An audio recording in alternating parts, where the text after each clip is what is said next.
Sebelumnya, Ketua DPP PDIP Jarod Saiful Hidayat menyebut tidak mengundang Presiden Prabowo Subianto dalam HUT PDIP, namun akan mengundang pada Kongres Partai yang akan datang. HUT Partai ini, karena dilakukan secara sederhana, kita tidak mengundang wakil pemerintah. Kita tidak mengundang Pak Prabowo misalnya. Karena Pak Prabowo itu insya Allah akan kita undang pada saat acara Kongres Partai. Karena acara HUT Partai itu untuk internal partai kita, sebagai media kita untuk melakukan introspeksi dan perbaikan diri, serta merancang berbagai macam kegiatan yang langsung menyentuh kepada rakyat. Dan kita buat secara sederhana.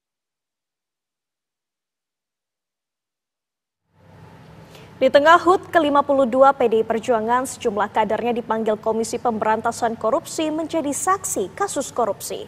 KPK juga telah menetapkan Sekjen PDIP Hasto Kristianto sebagai tersangka kasus suap Harun Masiku.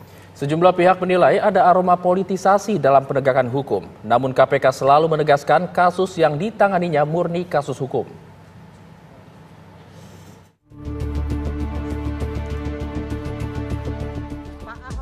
Komisi Pemberantasan Korupsi kembali memeriksa kader PDI Perjuangan dalam kasus korupsi.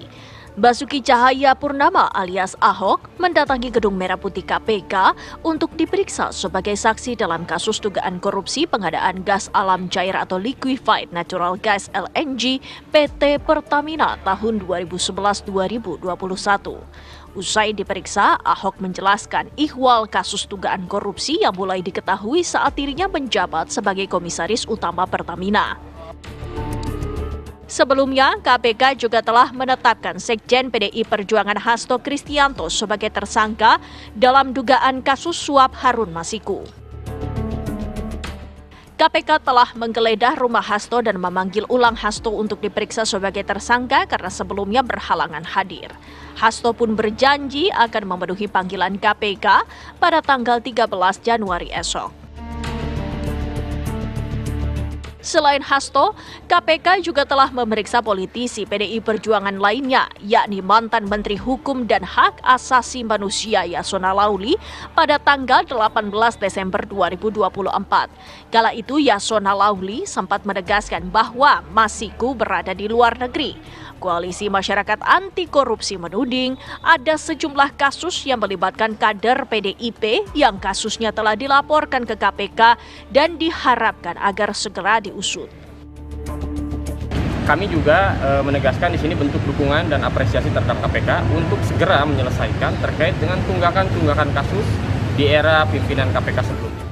Namun, sejumlah pengamat politik tidak menampik pemberantasan korupsi cenderung mengikuti arah politik. PDI Perjuangan yang kini tidak berada di kekuasaan akan menjadi target dari penegak hukum. Bahwa ini murni agenda penegakan hukum, tidak ada kaitan dengan motif politik.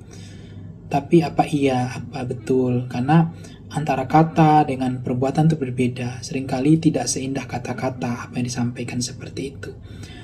Mungkin karena nasibnya PDIP yang hari ini yang paling ditakuti menjadi oposisi, akhirnya banyak kader-kader PDIP yang mungkin sekarang dan yang akan datang akan jadi bulan-bulanan dari target KPK. Walaupun ada kader-kader PDI Perjuangan yang diperiksa, itu akan jadi perjuangan hukum oleh PDI Perjuangan, tidak dilakukan atau tidak dilaksanakan atau tidak direspon dengan perjuangan politik.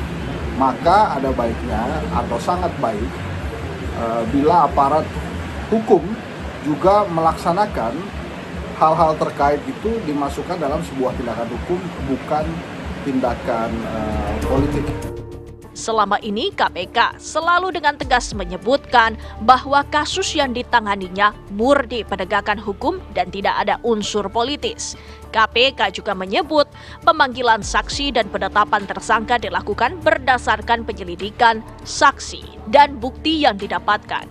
Tim TV One mengabarkan.